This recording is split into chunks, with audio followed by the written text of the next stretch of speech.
കേരളത്തിന്റെ ഭാവി അങ്ങനെ തീരുമാനിക്കപ്പെട്ടു. ഒരു UDF തരംഗം എന്ന് തന്നെ പറയാം. കോൺഗ്രസും മുസ്ലിം ലീഗും അവരുടെ ഘടക കക്ഷികളും ഒരു പക്ഷേ 100 ടച്ച് ചെയ്യുമെന്നാണ് നമുക്ക് മനസ്സിലാക്കാൻ കഴിയുന്നത്. ഞാനിപ്പോൾ ഉള്ളത് റിപ്പബ്ലിക് TVയുടെ ഡൽഹി ഓഫീസിൽ നിന്നാണ്. ലൈവിന്റെ ഇടയ്ക്കിറങ്ങിയാണ് ഈ വീഡിയോ ചെയ്യുന്നത്. കേരളത്തിൽ പ്രതീക്ഷിച്ച റിസൾട്ട് തന്നെയാണ് വന്നത്. കാരണം ശ്രീ പിണറായി വിജയന്റെ 10 വർഷത്തെ ഗവൺമെന്റ്, അതിനുശേഷം ഉള്ളൊരു ആന്റി ഇൻകംപൻസി, ആന്റി പിണറായി വിരുദ്ധത ഒരു ഘട്ടത്തിൽ സാക്ഷാൽ ശ്രീ പിണറായി വിജയൻ അവർ തന്നെ ട്രെയിൽ ചെയ്യുകയാണ്. ഒരു UDFന്റെ തരംഗം എന്ന് തന്നെ പറയാൻ കഴിയുന്ന രീതിയിൽ ഒരു വലിയ കുതിച്ചുചാട്ടമാണ് ഉണ്ടായിരിക്കുന്നത്.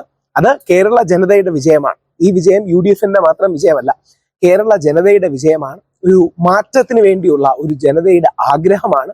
ഫൈനൽ ടാലി എത്രയാണെന്ന് അറിയില്ല. ഇപ്പോഴും ഞാൻ റിസൾട്ട്സ് നോക്കിക്കൊണ്ടിരിക്കുകയാണ്. ഞാൻ വെസ്റ്റ് ബംഗാൾ, ആസാം, തമിഴ്നാട് തുടങ്ങിയ ഇലക്ഷൻ അനാലിസിസ് ശ്രീയാണ് ഗോസ്വാമിയോടൊപ്പം നിൽക്കുകയായിരുന്നു. അതിന്റെ ഇടയിലാണ് ഈ വീഡിയോ ചെയ്യുന്നത്. അപ്പോൾ അതിശക്തമായ രീതിയിൽ കോൺഗ്രസിന് അനുകൂലമായി ഒരു വേവ് ഉണ്ടാകുന്നു എന്നാണ് ലഭ്യമായ വിവരങ്ങൾ വെച്ച് ഇതുവരെ മനസ്സിലാക്കാൻ കഴിയുന്നത്. ഇലക്ഷൻ കമ്മീഷന്റെ ഔദ്യോഗിക റിസൾട്ട്സ് ഇതുവരെ 63 സ്ഥലങ്ങളിൽ കോൺഗ്രസ് ലീഡ് ചെയ്യുന്നു, 23 മുസ്ലിം ലീഗ് ലീഡ് ചെയ്യുന്നു തുടങ്ങിയ കാര്യങ്ങളാണ്. അതായത് കംഫോർട്ടബിൾ മെജോറിറ്റിക്ക് ഉള്ള കാര്യങ്ങളായി ഏകദേശം 100ലേക്ക് അടുത്തെത്താനുള്ള സാധ്യതകളും വളരെ കൂടുതലാണ്.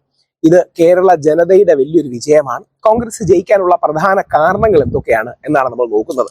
2-3 കാരണങ്ങളുണ്ട്. ഒന്ന്, പിണറായി വിരുദ്ധത അല്ലെങ്കിൽ പിണറായിസം തെറ്റാണ് എന്നുള്ള തിരിച്ചറിവിലേക്ക് കേരള ജനത എത്തി. അത്രയും ധാർഷ്ട്യം ഉള്ള അങ്ങനെ ഒരു ഓട്ടോക്രാറ്റിക് സംവിധാനങ്ങളിലുള്ള ഭരണം ശരിയല്ല എന്നൊരു റിയലൈസേഷനിലേക്ക് എത്തി. പിന്നെ സ്വാഭാവികമായ ഒരു ആന്റി ഇൻകംബൻസി പലപ്പോഴും ഉണ്ട്. യഥാർത്ഥത്തിൽ UDF ജയിക്കുന്നത്, കോൺഗ്രസ് ജയിക്കുന്നത് ഒരു ഹിന്ദു പ്ലസ് മുസ്ലിം പ്ലസ് ക്രിസ്ത്യൻ ഐക്യത്തിന്റെ വിജയം കൂടിയാണ്. അത് UDF എന്ന് പറഞ്ഞാൽ തന്നെ എങ്ങനെയാണ്? UDFന്റെ ഘടന മതസൗഹാർദ്ദത്തിന്റെ വിജയമാണ്.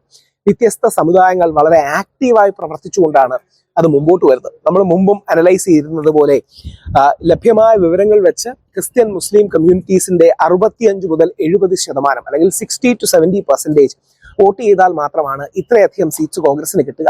ഒരു കാലത്ത് കോൺഗ്രസിൻ്റെയിലായിരുന്നു ഹിന്ദു വോട്ടുകൾ ഏറ്റവും കൂടുതൽ. കോൺഗ്രസിന്റെ അടിത്തറയിൽ നിന്ന് ഹിന്ദു വോട്ടുകൾ ചോർന്നു പോയാണ് CPM-ലേക്കും പിന്നീട് BJP-യുടെ ഒക്കെ എമർജൻസ് ഉണ്ടായത്. ഒരു നായർ മുഖ്യമന്ത്രിയായിരിക്കും തീർച്ചയായിട്ടും വരിക. ശ്രീ VD സതീശനാണെങ്കിലും ശ്രീ KC വേണുഗോപാൽ ആണെങ്കിലും ശ്രീ രമേശ് ചെന്നിത്തലയാണെങ്കിലും ഹിന്ദു നായർ വിഭാഗത്തിൽ നിന്ന് ഒരു മുഖ്യമന്ത്രിയാണ് ഉണ്ടാകുക. യഥാർത്ഥത്തിൽ ക്രിസ്ത്യൻ മുസ്ലിം സപ്പോർട്ടോടുകൂടി അങ്ങനെ ഒരു ഹിന്ദു നായർ മുഖ്യമന്ത്രി വന്നാൽ തങ്ങളുടെ നഷ്ടപ്പെട്ടു പോയ ബേസ് തിരിച്ചു പിടിക്കാൻ അവർ കഴിയണം. സുരേഷ് ചാണക്യയുടെ ഒക്കെ കണക്ക് പറയുന്നത് ഏകദേശം 42% നായർ സമുദായാംഗങ്ങൾ BJP-ക്കാണ് വോട്ട് ചെയ്യുന്നത്. ഏകദേശം 30 വെച്ചാണ് LDF-നും UDF-നും വരുന്നതെന്നാണ്. യഥാർത്ഥത്തിൽ ഈ ട്രെൻഡ് റിവേഴ്സ് ചെയ്യാൻ കഴിയണം. നായർ നസ്രാണി വോട്ടുകൾ ഇനിയും കോൺഗ്രസിലേക്ക് തിരിച്ചു പോകുന്നു, UDF-ലേക്ക് തിരിച്ചു പോകുന്നു എന്നൊരു ഫിനോമിനനാണ് നമ്മൾ കാണാൻ പോകുന്നത്. അതായത് യഥാർത്ഥത്തിൽ പലപ്പോഴും BJP-യുടെ ഉള്ളവർ ആഗ്രഹിക്കുന്നത് CPM വീണ്ടും വരണമെന്നാണ്. കാര്യം കോൺഗ്രസ് വന്നു കഴിഞ്ഞാൽ കഴിഞ്ഞ 10 വർഷം കൊണ്ട് BJP ഉണ്ടാക്കിയ ബേസ് പിന്നിലോട്ട് പോകും. യഥാർത്ഥത്തിൽ UDF ജയിച്ചു എന്ന് പറഞ്ഞാൽ അതിനർത്ഥം 10 വർഷത്തോളം BJP പിന്നോട്ട് പോയി എന്നാണ്. അതിന്റെ കാരണം ആ നായർ നസ്രാണി, നായർ ക്രിസ്ത്യൻ വോട്ടുകൾ കൂടുതൽ അധികാരമിരിക്കുന്ന സ്ഥാനത്തേക്ക് ഗ്രാവിറ്റേറ്റ് ചെയ്യും, അല്ലെങ്കിൽ അങ്ങോട്ട് മൂവ് ചെയ്യുന്നുള്ളതാണ്. എന്തായാലും ട്രെൻഡുകൾ ഇങ്ങനെയാണ്. ആ ഫൈനൽ റിസൾട്ട്സ് വന്നിട്ടില്ല. പക്ഷേ ലഭ്യമായ രീതിയിൽ നമുക്കിപ്പോൾ മനസ്സിലാക്കാൻ കഴിയുന്നത് അങ്ങനെ ശക്തമായ ഒരു കോൺഗ്രസിന്റെ വിജയമുണ്ടായി. അതിന്റെ റീസൺസ് ആന്റി പിണറായിസം, ശക്തമായ ന്യൂനപക്ഷ ക്രിസ്ത്യൻ മുസ്ലിം വിഭാഗങ്ങളുടെ പിന്തുണയോടുകൂടി ഒരു ഹിന്ദു നായർ മുഖ്യമന്ത്രി വരുന്നു എന്ന അവസ്ഥയാണ്.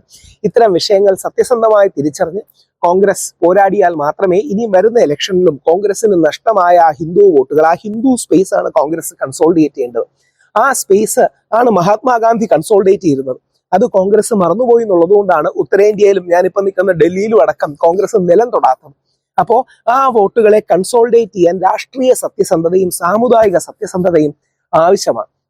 കപട മതേതരത്വത്തിന്റെ പേര് പറഞ്ഞോ, കപട ദേശീയതയുടെ പേര് പറഞ്ഞിട്ടോ കാര്യമില്ല. ജനുവിൻ മതസൗഹാർദ്ദത്തിൽ അടിസ്ഥാനപ്പെടുത്തി മുസ്ലിം ക്രിസ്ത്യൻ വിഭാഗങ്ങളെ കൂടെ നിർത്തി ഹിന്ദു ഐക്യം എന്നുള്ള ലക്ഷ്യം കോൺഗ്രസ് നടത്താൻ കഴിഞ്ഞാലേ കോൺഗ്രസിന് ദേശീയ തലത്തിലും ഭരണത്തിലേക്ക് തിരിച്ചു വരാൻ കഴിയും. ബാക്കിയുള്ള സംസ്ഥാനങ്ങളുടെ അനാലിസിസും നമ്മൾ നോക്കുന്നതായിരിക്കും. അപ്പോൾ നായർ നസ്രാണി വോട്ടുകൾ കോൺഗ്രസിലേക്ക് തിരിച്ചു പോകാൻ സാധ്യതയുണ്ടെന്നുള്ളതാണ് അടുത്ത കുറെ കാലങ്ങളിലേക്കുള്ള കേരളത്തിന്റെ ആസ്പെക്ട്. ഇനി വരുന്ന വീഡിയോയിൽ ഇതേപോലെ ബംഗാളിൽ എന്ത് സംഭവിച്ചു, ആസാമിൽ എന്ത് സംഭവിച്ചു, തമിഴ്നാട്ടിൽ അത് വലിയൊരു മാറ്റമാണ് ഉണ്ടാകുക. തമിഴ്നാട്ടിൽ ഒറ്റയ്ക്ക് വിജയ ഭരണത്തിലേറുമെന്നറിയില്ല. അത് നമ്മൾ ചെക്ക് ചെയ്യുന്നതായിരിക്കും. 100% നിഷ്പക്ഷം, 100% വസ്തുനിഷ്ഠം, 100% സത്യസന്ധം. ജയ് ഹിന്ദ്.